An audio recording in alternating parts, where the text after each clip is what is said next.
Merhaba, sevdiğiniz kişiden itiraflar hazırladım sizlere. Arkadaşlar 2 tane zarfımız var. Birinci zarfımız kuşlu, diğeri de deniz kabuklu zarfımız. Yakından da göstereyim. Videolarım zamansız. Yorumlarınızda görüyorum bu kanalı yeni keşfettim yazanlar oluyor. Eski videolarımı izlediğinizde de o esnada uyumlanmanıza niyet edilmiştir zaten. Bilginiz olsun. Evet, kuşludan başlayalım.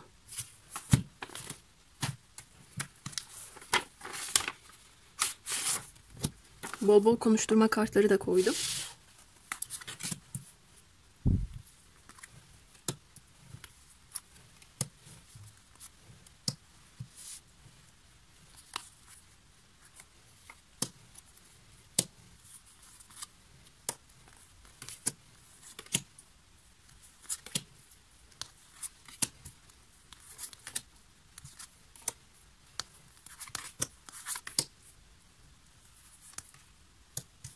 Bunların her birisi de konuşturma kartı. Şöyle dursunlar. Evet, önce bu kişinin genel enerjisinden başlayacağız.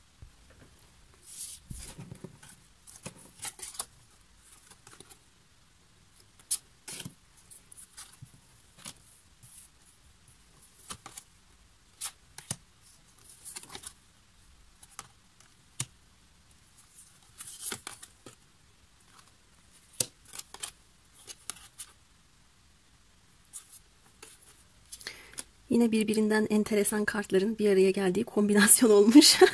Şimdi enerjisine nasıl yorumlasam? Önce biraz odaklanayım. Gözüme ilk çarpan şey bu kişinin şu an hayatında bir hedef odaklı olduğu. Bu hedefe ya ulaşamamış, ulaşamadığı için halen çaba sarf ediyor ya da ulaşmak üzere. Direkt ulaşmış olduğunu görmüyorum. Çok fazla hareketlilik kartları geldi. Yollarla, yolculuklarla bir bağlantısı olabilir. Kafasına taktığı bir konuyu farklı bir yere ulaştırmaya çalışıyor olabilir. Geçmiş yaşamı bırakması, gelecek için tertemiz bir sayfa açmasıyla ilgili bir anda şu anda. İlk açtığımız kart mahkeme kartı. Şu an hayatında yaşadığı bir takım yüzleşmeler olabilir. Dönüşümler yaşadığını görüyorum. Dönüşüm evresinden sonraki aşamayı yaşadığını da söyleyebilirim. Ama henüz ben bundan kurtulamadım. Kurtulmak için direndikçe, çabaladıkça, kendi istediğim şeylere odaklandıkça, istediğim ilerleme, istediğim hızdaki gelişmeler olmuyor dediğini de görüyorum bu kişinin. Bunun bana daha çok gönül işleriyle ilgili değil de bu kişinin kendi hayatında kariyer açısından ve sosyal çevre açısından bir durumuyla ilgili gibi geldi. Onu daha çok kullanmaya çalışıyor. Ve bunu yaparken bazen kendi gücünden, otoritesinden emin olup bundan yararlanmaya çalıştığını da görüyorum. Bazen de umutsuz olduğunu, umutsuzluğa kapıldığını görüyorum.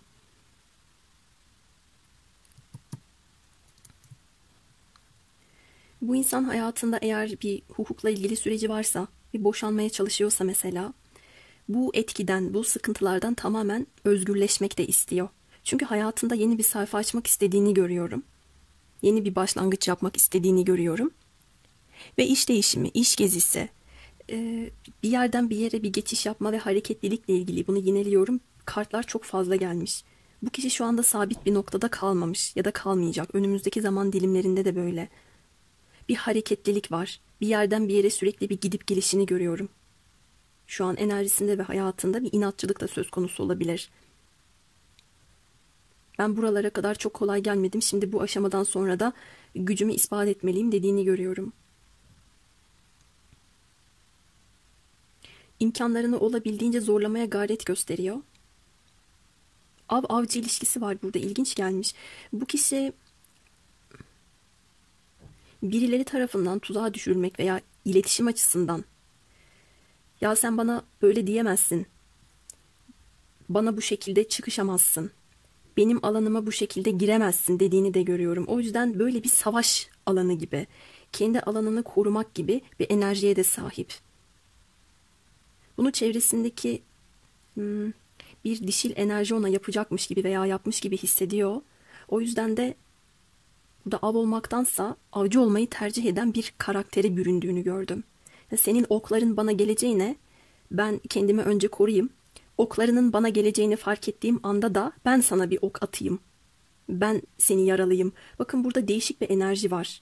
Bazı şeylerin düzelebileceğine dair çok umudu, inancı kalmış bir insandan bahsetmiyorum. Muhtemelen siz bu kişiyle uzaksınız veya konuşmuyorsunuz veya uzaklaşmak üzeresiniz. Sıkıntı ve sorunlarınız var.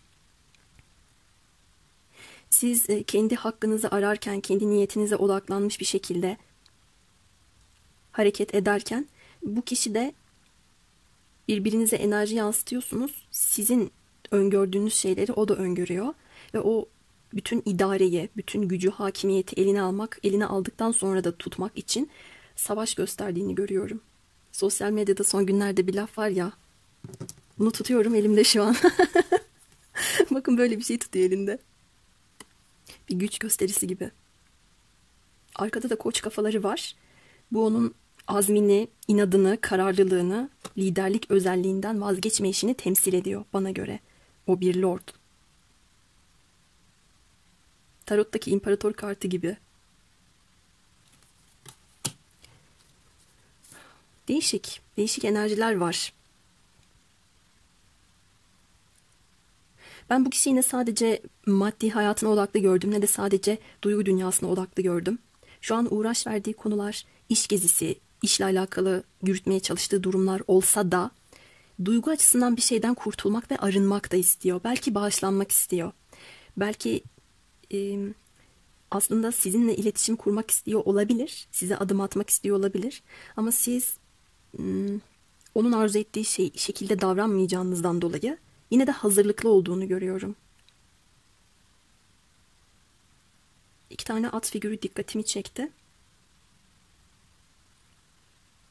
Aranızda uzaklık da olabilir fiziksel anlamda.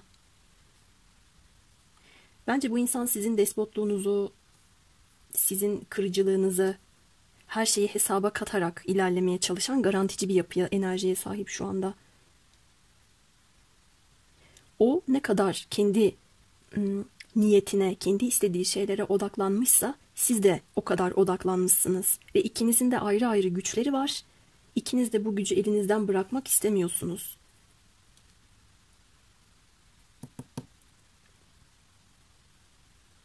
Ve aşama kaydetmek istediğini de görüyorum. Bu kişi hayatında tıkanmış, onu boğan, onu daraltan durumlarla çok uğraşmayı seven ve hep orada kalmak isteyen bir insan değil.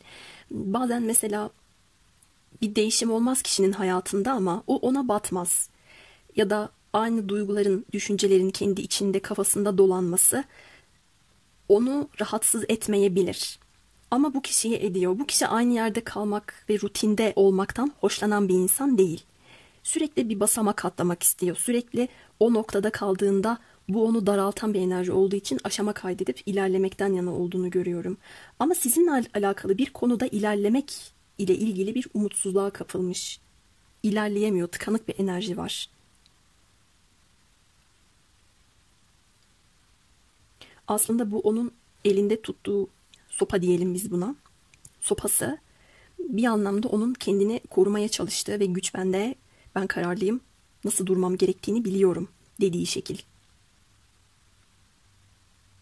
Bana arka planda enerji bölünmesi yaşadığını, evet hedeflerine odaklılık olsa da yine de iç dünyasında bir umutsuzluk olduğunu, geri planda ve başarısız bir şekilde kalma korkusunu yaşadığını söylüyor kartlar. Siz de onu geri planda bırakmış olabilirsiniz. Sizin tarafınızdan geri plana düşmek, ben senden kurtuldum, serbest kaldım, geçmiş yaşamımızı, geçmiş durumumuzu bıraktım demenizden de çekiniyor. Burada çok büyük korkulardan bahsedemem.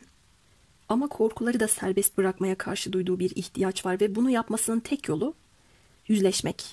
Eğrisiyle doğrusuyla. İşte bu yüzleşmeye hazır gibi veya kendisini şu anda ona hazırlıyor gibi bir enerji var. Taçlar dikkatimi çekti. İkisi de aynı renk. Gözümde de sonbahar teması çok canlandı. Yıl fark etmez. İster 2020 olsun, ister 21 olsun. Daha öncesini yorumlamayayım. Ama şu son 2 yıldır, özellikle de sonbahar döneminden bu yana çözüme kavuşmamış bir mevzuya şu anda kendisini hazırlamaya çalışıyor. Bir yüzleşme durumu var. Ve bu önümüzdeki bir zaman öngörüsü Nisan-Mayıs ayına kadar sürebilir. Böyle bir konuda yansımış. Peki sizinle ilgili bu insan neler düşünüyor ve neler hissediyor bakalım.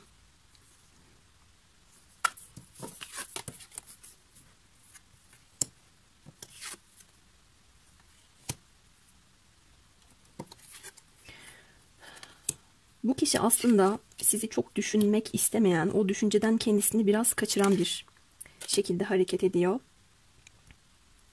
Bazen kendi kafasında bir şeylerle yüzleşirken söz konusu sizinle yüz yüze gelmek, sizinle konuşmak olduğunda bu fikri aklından çıkarmaya çalıştığını da görüyorum baktığım kadarıyla.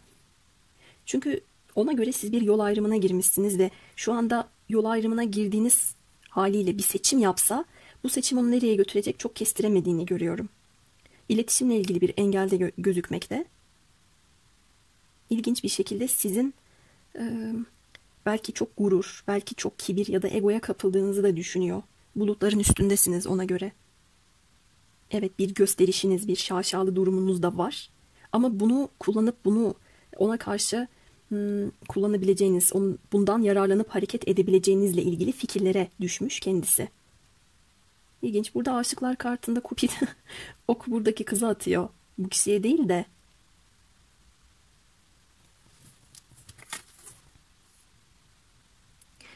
Evet. Burada çok garip bir enerji var. Şimdi hem duygularla ilgili bazı şeyleri düşündüğünü söyleyebilirim.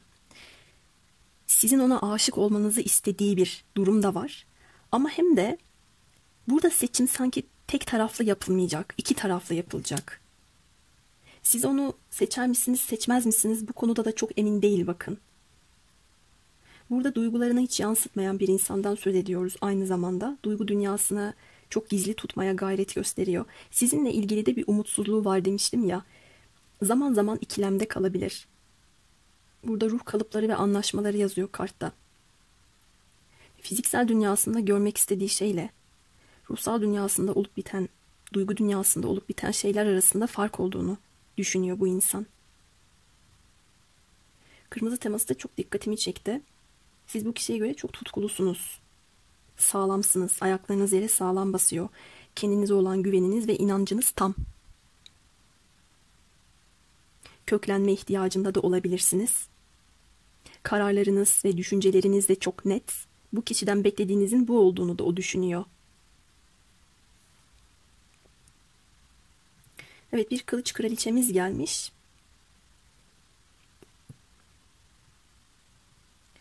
Yani bu kişiye söylediğiniz bir şey, bir tavır, gösterdiğiniz bir durum.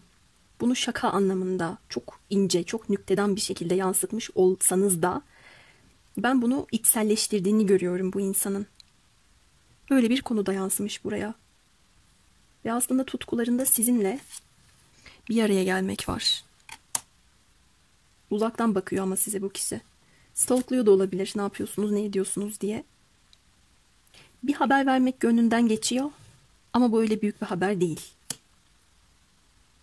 Minik bir haber ve kafasına göre hareket ettiği de çıkmış bu kişinin. Yani hem olayları içselleştiriyor hem de kafasına göre hareket ediyor. İlginç. Sizin gerçek gücünüzü keşfettiği için burada sizin gibi olmaya gayret gösteren ama olamayan bir kişi de var. Veya o benim böyle olmamı istiyor ama ben elimden geldiğince böyle olsam da yine de kestiremiyor sizin tavırlarınızı ve şöyle bir düşünceye kapılıyor. Bana bir şey söyleyebilir. Onun ben gerçek gücünü gördüm. Eşitlik istediğini de görüyorum ve bunun için savaşacağını da görüyorum. Eşitlik ve hak. Ben bundan nasıl serbest kalabilirim? Bu baskıyı üzerimde nasıl hissetmeyebilirim? Ne yaparsam bundan kurtulabilirim? Burada evet tam da böyle bir enerji çıkmış.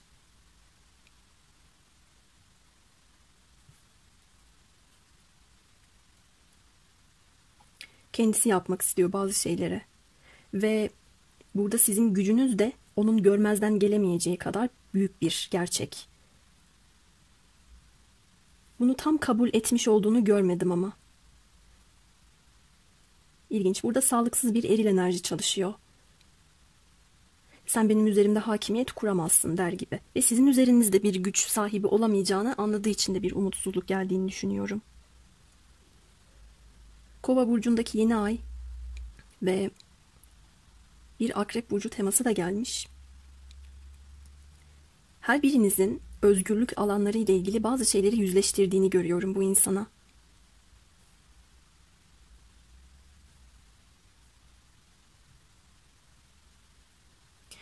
Ve sürekli bir cevap, bir durum, bir çıkış yolu arayan semboller dikkatimi çekiyor.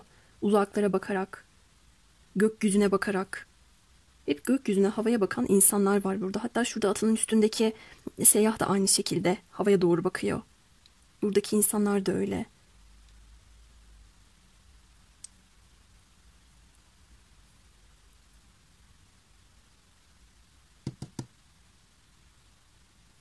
Yol gözlemek diye isim geldi. Aklıma ilk gelen kelime bu oldu. Yol gözlüyor. Bazı durumların yolunu gözlüyor ama yok. Daha tam bir yöntem bulabilmiş değil. Ve bu kişi birilerinin yardımını alacak bir insan da değil. Kendisi çözüm bulmaya gayret gösteriyor. Değişik. Peki adım atar mısın sen? Zaman dedi. Zamana bırakıyor. Hep mesafe kartlar açıyorum. Zamanla bir çözüm bulacağından bahsediyor kartlar. Belki yıkılan köprüler var. O köprülerin altından da çok sular aktı. Sizin bakış açınızda olabilir bu. Tekrar o köprüleri kurmak zamanla olacak. Tekrar bir çıkış yolu bulmak diyor. Kartlar Boğa burcundaki yeni ay, Akrep burcundaki dolunay zamanına da işaret ettiler. Mayıs ayına dikkat edin. Burçlardan bahsedelim. Yine Boğa burcumuz, Akrep burcumuz, İkizler, Başak, Ateş gruplarımız gelmiş. Bir de az da olsa, az bir enerji de olsa hava gruplarından da söz edebiliriz burada. Şimdi konuşturma kartlarından alalım bakalım ne söyler. Beni bekle, hayatımı ve kafamı düzelteceğim. Ama beklemeyeceğinizi düşünüyor bir yandan. Umutsuzluğu burada da gelmiş. Bu ara rüyamda seni çok sık görüyorum. Havalara bakıyor demiştim ya, o da olabilir arkadaşlar. Bir işaret, bir iz bekliyor belki de. İşaret takipte ediyor olabilir sizinle ilgili. Rüyasında görüyormuş sizi. Burada gerçekten bir uzaklık bahsediyor kartlar, mesafe sürekli. Evet, bu kişi bir erilse ne söyler bakalım. Seni asla bırakmayacağım. Çıktığımız bu yolda varlığın ilerlememe yardım eder. Elimi bırakırsan tökezlerim ve dağılabilirim. Hani güçlüydün? Değil mi yani? Şimdi biz de böyle deriz. Hani güçlüydün? Bu kişiye göre siz bir yola çıkmışsınız ama onu bırakmanızı istemiyor şu koşullar altında. Belki sizi çok bekletti ama hala da zaman diyor bakın. Gelip bu kafesin kapısını açabilecek anahtarı henüz bulamadı ama bulacağın gelecek. O yüzden de o zamana kadar sen de benim elimi bırakma gibi bir mesaj sunuyor size. Bu kişi bir dişilse size ne söyler? İkiz ruh, biz ilahi plan tarafından bir olarak yaratıldık. Yani sen benim uzağımda olsan da biz biriz diyor. Bakın şurada da bir yeni ay var. Tanrıça Diana'nın kafasında da var.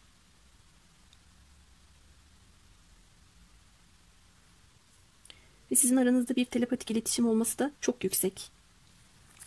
Beni düşünüyor musun? Düşünüp düşünmediğinizi merak ediyor. İstesem bile seni görmezden gelemedim diyormuş bir de. Demek ki bir ara görmezden gelmeye çalışmış ki şurada dedim ya, zihnini dağıtmaya çalışıyor, sizi düşünmemeye çalışıyor diye. Bu da böyle itirafları oldu. Bu kuşlu mektup sanki bir iletişim bekleyen arkadaşların mektubuymuş gibi. Evet arkadaşlar, benim bu mektup için söyleyeceklerim size bu kadar. Yorumları beğendiyseniz, beğenmeseniz de yorumlarda benimle etkileşimde bulunmanızı rica ediyorum sizden. Kendinize iyi bakın. Ben şimdi ikinci mektubumuza geçiyorum. Deniz kabuklu mektubumuzdayız. Bakalım bu kişinin size söyleyeceği neler var? İtirafları nedir?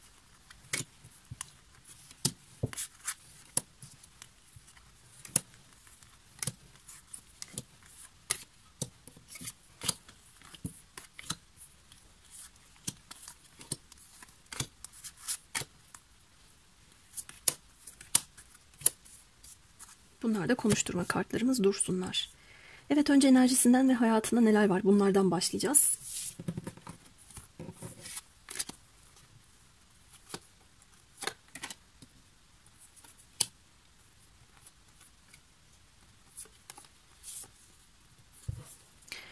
Ne kadar manevi kartlar açtı. Bu insan bir şeylere dua ediyor. Bu konunun aile temasıyla ve kendi kökleriyle ilgili bağlantısı var. Spiritüel deneyimler başından geçmiş. Önceki anlayamadığı, anlam veremediği şeyleri şu anda kavradığını görüyorum ve bu insanın hayatında bir karmik dönem sona ermiş veya ermek üzere. Kendi kökleriyle, atalarıyla, ailesinden gelen durumları şifalandırdığı bir dönemde. Bunu bilinçsiz bir şekilde aşmaya da çalışıyor olabilir bakın. Yani o başından gelip geçen şeylere, evet benim işte 2 nesil öncesinde veya atalarımdan gelen bir karmam var da şimdi bununla ilgili bir çalışma yapıyorum demeyebilir. O cümle bu şekilde olmayabilir. Ama onun kendi hayatında süre gelen, yaşadığı durumları anlamaya çalıştığını görüyorum. Artık ona dram yaşatan, ona mutsuzluk veren durumları aşmaya çalışıyor. Ve bu kişinin çok fazla eğitim hayatı gelmiş.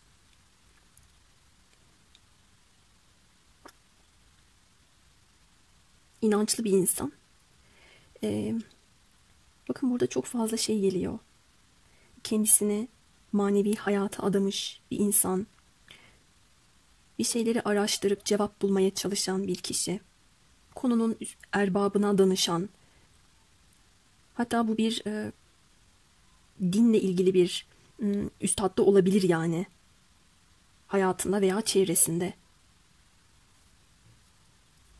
Çünkü bir aziz diyebileceğimiz bir insan, bir öğretmenle çok bağlantısı da çıkmış. Hayatına iyi enerjiyi de çağırmaya çalışıyor. Akıllanmış belki kendisini affettiği, artık doğru şeyler yapmak, doğru seçimler yapmak istiyorum dediği bir dönemde kendisiyle barışık olduğunu görüyorum. Kendi içinde doğru yolu keşfetmeye çalıştığını görüyorum. Bilgece hareket ediyor. Bu yolda ilerlemeye çalışıyor. Bunu ailesindeki bir baba ya da amca figürü, belki bir abi figürü bile sağlamış olabilir ona. Kalp kapısına odaklan diyor ve şurada da bir kalp durumuna dikkat ettim.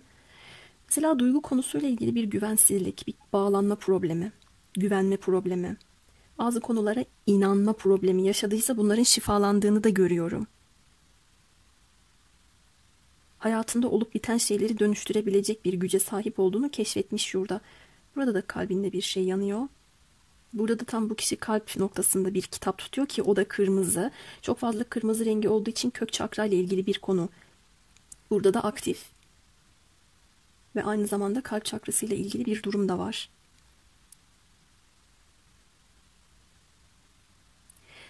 Şöyle çıkmış bakın. Bu insan çok dua ediyor olabilir. Neye inanıyorsa artık. Dini neyse.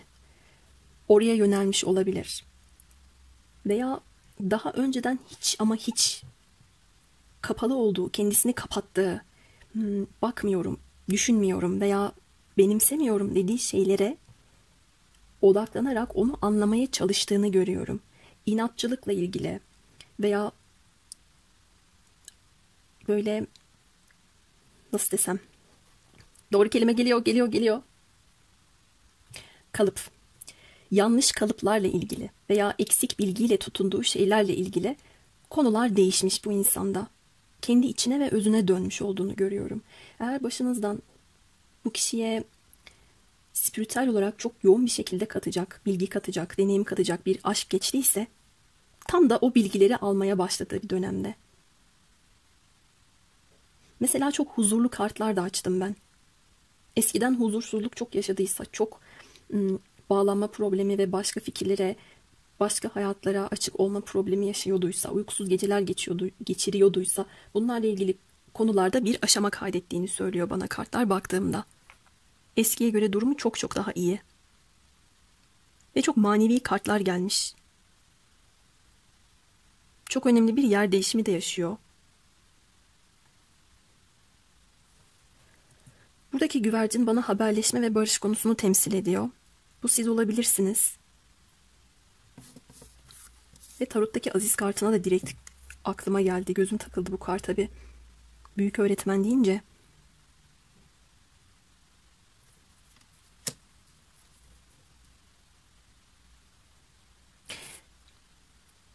Çok fazla seçimlerle ilgili bir konu var. Aklıma şöyle bir cümle geldi. Ben hangi ailede doğacağımı seçemedim. Bu kadersel bir olay. Ama bundan sonra kendi hayatım için neyi seçeceğimi iyi biliyorum. Kötü karmayı bu kişi bırakmış veya ailesinin karmik borçlarını ödediğini de görüyorum. Artık onun için bir özgürleşme var. Artık onun için bir rahatlık ve huzur olduğu çıkmış.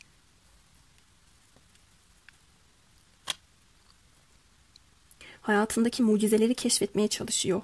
En değersiz gözüken bir şeyi bile değerli hale getirmeye veya ona çok farklı bir açıdan bakmaya çok yatkın. Bunu da yaşadığı deneyimler ona kazandırmış.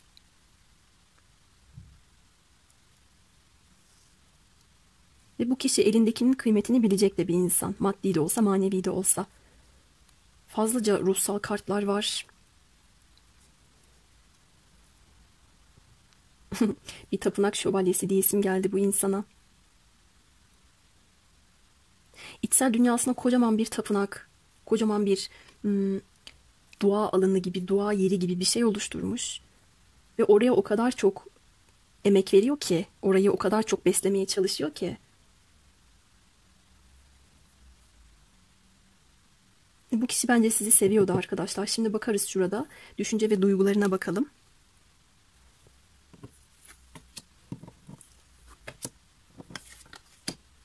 Tapınak şövalyesi dedim. 2 tane şövalye geldi. Aa, çok aşık. 2 tane de aynı kart konumlanmış şuraya. Bu kişi sizi seviyor, size aşık, size gelmeyi düşünüyor. Geç de olsa sağlam adımlarla gelmek istediğini görüyorum. İçinde çok büyük bir arzu, çok büyük bir tutku var. Ailesinden getirdiği sıkıntı durumları aşmaya çalışsa da, ki bunu temizlemeye çalıştığını da söylemiştim. Duygu konusunda yine de bazı şeylerde önünü göremediğini de görüyorum sizinle ilgili. Sanki adım atsa onu ne bekliyor, neyle karşılaşabilir bundan çok emin değil. Ayrıldığınız bir kişi ise aslında burada affedicilik, bağışlanma, ilginç ki 1. mektupta da gelmişti. Burada daha yoğun ama. Buradaki insan çok daha gönülden ve içten diliyor bazı şeylere. Bunlara çok odaklanmış. Size haksızlık yapan bir insansa eğer kendi ailesinde ya da kendi iş dünyasında bu karmik borcu ödediğini de görüyorum. Aşk var. Sizi mumla arıyor sanki bu insan. Duygusunda kupa birlisi geldi bakın. Bu çok büyük bir aşktan bize bahseder. Kalbinde bir sevgi, şefkat. Sizi düşündüğünde onun içine dolan huzur, sevinç, mutluluktan bize bahseder. Ama bu mutluluktan yoksun sanki. Özlemiş sizi, duygusal açlıkları var. Hayal ediyor, düşünüyor. Ama emin olamıyor.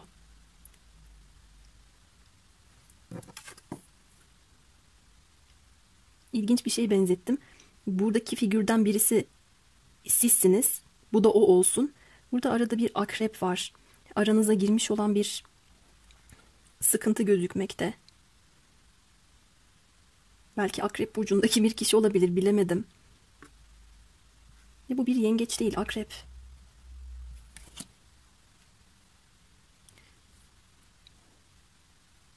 Ya da sizin aranıza bir dönüşüm giriyor, bir değişim giriyor. Bu ilişkiden sonra karmik bir ilişkiyi bile bahsediyor olabiliriz. Ne siz aynısınız ne o aynı. Birbirinize verdiğiniz dersler devam ediyor. Ve bu kişinin de kendisine bu yola adadığını da görüyorum. Her ne kadar önünü göremese de. Hata yapma ihtimalinden korktuğunu, bunu düşünürken bile sıkıntıya girdiğini görüyorum. Ama spiritüel konularda kendisini çok fazla besleyecek dönüşümlerden geçmiş. Araştırmalar bile yapıyor. Gözümde canlandı. Benim başıma bu neden geldi? Ben neden böyle bir şey yaşadım? Bu tarz şeylere inanmazdım. Ne oldu bana? Dualara sığınmış olabilir. Veya sizinle tekrardan kavuşmak için dua bile ettiğini söyleyebilirim. Bakın 2 tane para beşlisi kartının ortasında bir kupa birlisi var. Bunlar farklı desteler ve aynı kart gelmiş. Bu kişi sessiz sanki. İçinde çok büyük bir duygusal boşluk olabilir. Yaraları olabilir. Aşk konusunda kendisine çok güvenemiyor olabilir.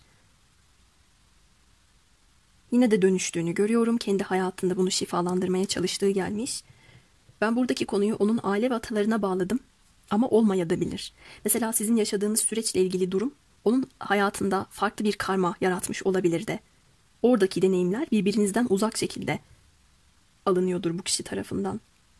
Ama bir özlem hissediyorum baktığımda. Yaşadığınız anları düşünüp değerlendiriyor. Ve sizi arıyor.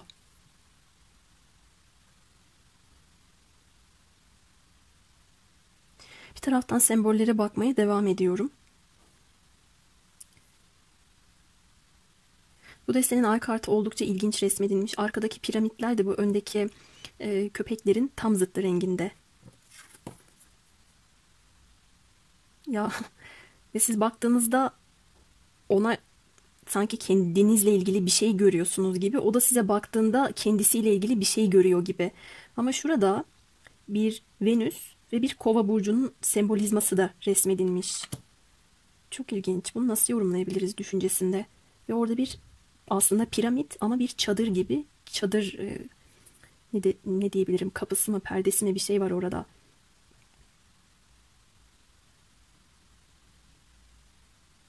Akrep, Kova, Venüs. Bunlar burçları da işaret ediyor.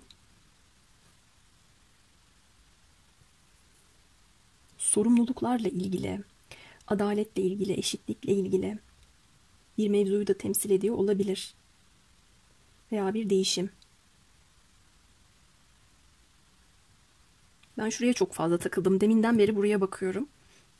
Gözüm hep orada. Gözüm orada hep. Ve şurada da bir dolunay var. Ben bu kartı iyice bir araştırayım arkadaşlar. Çok merak ettim. Dikkatimi çok çekiyor bu figür benim. Mesela buradan bir M harfi çıkıyor. Buradaki akrep de sanki buraya gitmeye çalışıyor gibi. Akrep burcundaki dolunay. Bu da Mayıs ayına denk geliyor. O aralarda bu kişi size bir adım da atabilir, bilemedim. Burada mesela astrolojik semboller var ama buradaki siyah piramidin üstünde yok.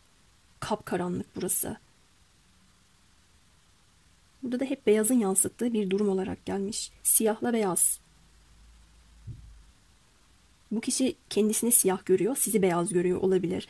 Çünkü duygu dünyasında bir karanlıkta kalma, bir dımdızlak ortada kalma diyesim geldi. Bir özgüvensizlik, bir çaresizlik, umutsuzluk. Bu duygu durumlarını şu anda bu kalbindeki aşkla beraber yaşıyor. Bir taraftan da ilginç ki buna şükreden bir yanı da gelmiş. Hem kısır bir döngüde, istikrarsız bir süreçte hissediyor kendisini. Değişim yaşamak ya da değişim başlatmak istese de. Ama öğrendiği şeylerle beraber de sanki siz olmadan da bu sürecin içerisinden tam çıkamıyor gibi de düşünüyor.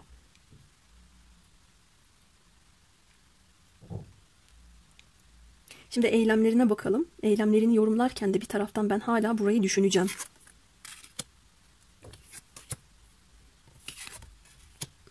Bu kişi sizi kaybettiğini düşünen bir kişi.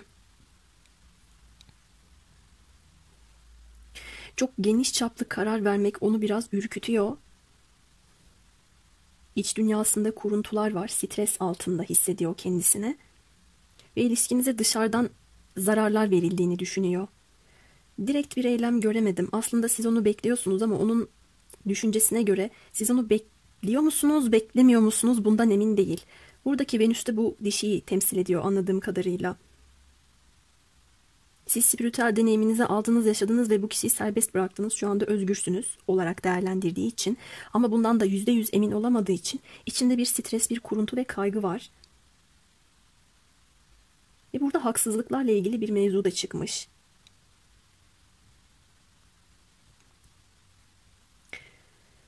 Ani bitiş, ani sonlanma, ani bir kararla hareket edip sonrasında eline yüzüne bulaştırma gibi hamleler de yapabilir. Biraz riskli kartlar da açtım. Toz pembe bir tablo yok burada. Dışarıdan müdahaleler gelmiş. Belki ailedir. Burada da yollarla, yolculuklarla ilgili bir bağlantı geldi. Ve buradaki ilişki bana hep karmik, belki ayrıl barış ilişki olabilir. Aile yüzünden yaşadığınız bir problem nedeniyle ayrı düşmüş olabilirsiniz. Meslek de çıktı mesela, bir öğretmenlik, alimlik. Böyle bir durum da var. Halen cevaplar alınmaya çalışılıyor ama fiziksel dünyadan ziyade ruhsal dünya ile ilgili mesajlar verilmiş burada. Çok ilginç. Ve inanın ben de yorumlarken çok farklı bir dünyadayım şu an. Her taraf bana çok bulanık geliyor. Çünkü çok ruhsal kartlar var. Bu kartın anlamı budur, şu kartın anlamı şudur, hadi şu tarafa geçelim değil. Hepsini birleştirerek ruhsal bir şeyler çıkartmaya çalışıyorum. Bu kişinin yapmaya çalıştığı gibi. Ama yine de bir çaresizlik psikolojisi içerisinde ve kendisini yalnız hissediyor. Ve hayal kuruyor. Peki size ne söyler? Ben burada iki türlü eylem gördüm. Birincisi, ya çok ani bir hareket edip bir şeyleri batırabilir. Sizi kaybettim, kaybedeceğim korkusuyla. Bu da anlaşmazlıklarınıza sebebiyet verebilir. Ya da bir karar almaya korktuğu için yine de sevgisine, düşüncelerine kendi içinde yaşayacağı bir zamanda geliyor. İlginçtir ki iki mektupta da şey temasını çok gördüm ben. Bakın burada da var. Akrep Burcu Dolunay'ı. Belki geçtiğimiz Kasım ayında Akrep Burcu'ndaki yeni ay sürecinde çözüme kavuşmamış bir mevzu karşınıza yeniden çıkacak da olabilir. Gerekli dönüşümler, gerekli yüzleşmeler, sonlanmalar, sonlanamamış durumlar ya da küllerinden yeniden doğacak durumlar ile karşı karşıya kalabilirsiniz. Bitti derken yeniden başladı. Meğersem bitmemiş durumları olabilir, anlayacağınız. Bir de onun kalbinde 2 tane para kartı geldiği için evet, bir yoksunluktan bahsedebiliriz. Belki siz onun hayatında değilsiniz. O yüzden böyle bir çaresizlik ve umutsuzluk duygusunda. Ama para açısından da sıkıntı yaşıyor olabilir. Çevresindeki insanlar bile onun iliğini kemiğini sömürüyor olabilir fareler kartıyla beraber. Çok fazla gideri vardır. Çok fazla onun emeğini çalan olabilir. Bu yüzden de size gelemiyor olarak da yorum getirebilirim. Çok fazla çevre ile ilgili sıkıntı kartlarını da açtım. Peki bu insan size ne söyler, neyi itiraf eder? Bu kişi bir erilse üstüme gelme dermiş. Hayat bana ağır geliyor, zorluklar içinde kendimi bile taşıyamazken seni taşımamı beklemen ruhumun daralmasına neden oluyor. Bu seninle bir gelecek istemediğim anlamına gelmez. Nasıl yapacağımı bilmediğim anlamına gelir. Zamana ihtiyacım var. Buradaki üstüme gelme bana itici bir, egoist bir cümle gibi gelmedi. Beni zaten sarıp sarmalayan dikenler var. Ben zaten yanmışım diyor.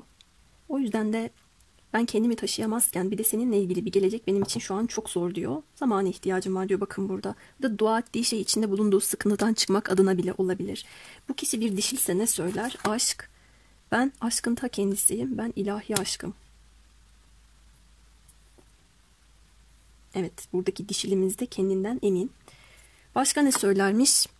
Seninle olabilmemizin imkanı yok. Evet, bir umutsuzluk cümlesi daha. Her şeyi düzelteceğim. Benim hala umudum bitmedi. Sonrasında bir dualara tekrardan sığınıyor.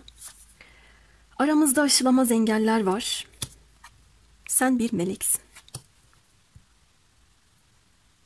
Ben bu engellerin kalktığını görmüyorum arkadaşlar. Bu sebepten dolayı da seninle olabilmemizin imkanı yok. Aramızda engeller var diyor. Üstüme gelme diyor bu insan.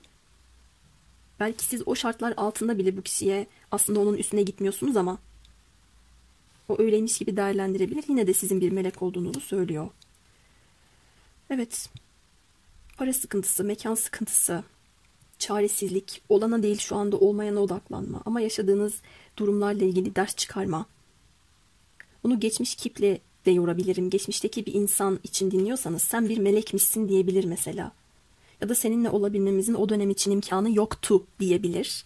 Aramızda aşılamaz engeller vardı veya ben öyle olduğunu düşünüyordum diyebilir. Üstüme geleceğini düşündüm diyebilir. Bunu kendi durumunuza göre de çeşitlendirebilirsiniz. Çok yordu beni bu 2. mektup ya. Gerçekten çok ruhsal bir mesaj verdi daha çok. Bu kişinin enerjisi ve aranızdaki bağlantı olarak. Bu yüzden arkadaşlar yorumlarda benimle etkileşimde bulunmanızı rica ediyorum sizden.